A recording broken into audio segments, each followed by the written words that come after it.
Hello, English learners. Welcome back to Word of the Day. Today's word is astute. Let's spell it together. A-S-T-U-T-E. It is an adjective, and it has two important meanings.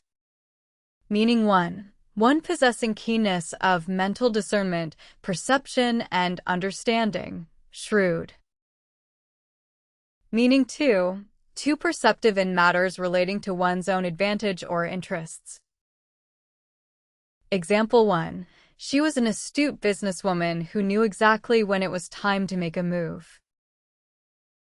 Example 2. His comments about the new policy were surprisingly insightful and well thought out, which made me realize he had some quite astute observations. Example 3. Many students fail at this course because they lack an understanding of its underlying principles.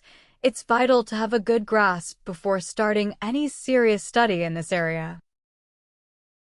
Example 4.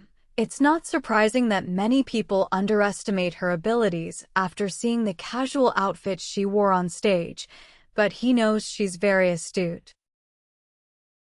Time to recap. Today's word was astute. Astute means one possessing keenness of mental discernment, perception, and understanding. Shrewd. Try using astute in a sentence today and drop it in the comments below. Follow for a new word every single day.